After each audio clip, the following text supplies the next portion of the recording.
I remember the first day of high school, walking through the front doors with my good friend Kelsey toward the next 4 years that awaited us. I thought to myself, this is it. I better say something inspirational.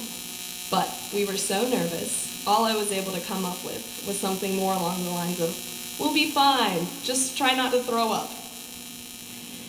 So now on our last day as high school students, I have the opportunity to reflect on the past 4 years and also look forward to the exciting new chapter of our lives. I thought to myself, this is it. I better say something inspirational. But all I've come up with is, we'll be fine, just try not to throw up. But seriously, starting high school was pretty unforgettable.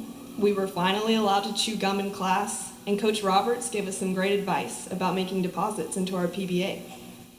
And then there was the overwhelming feeling of being short, as I tried to weave through the upperclassmen in the hallways. I felt a lot better, though, when I figured out that Clowney was just a little bit taller than your average high school student. Seriously, you could see that guy at the other end of the hallway. But soon we learned our way around South Pointe. We learned to avoid Mr. Thomas when we forgot our IDs. We learned that caffeine was one of our greatest assets. We learned how to compete and work with one another. We learned what it meant to be a stallion. Hopefully, we also learned a little bit about math or history, too.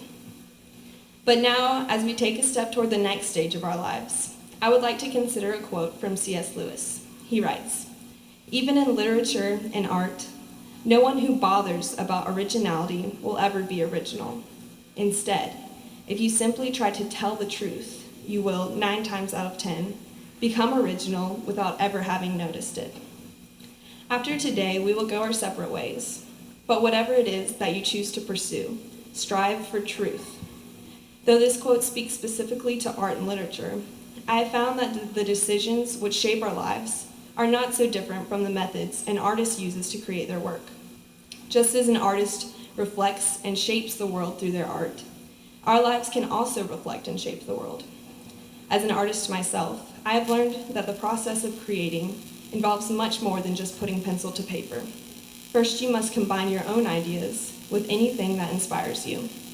That way, when I begin to paint, I portray the world through my own perspective. I mix the world and myself on canvas.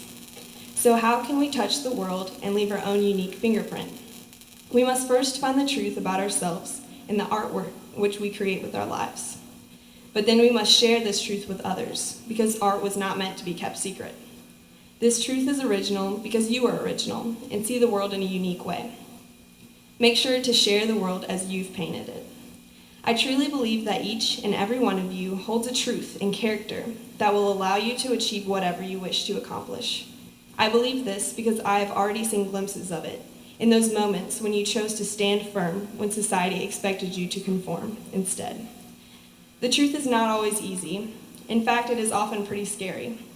But aren't all the most important things in life? So leave your mark on the world, not necessarily by being successful, but simply by being you. And as you walk across the stage and into the next part of your life, just remember, we'll be fine. Just try not to throw up. Thank you.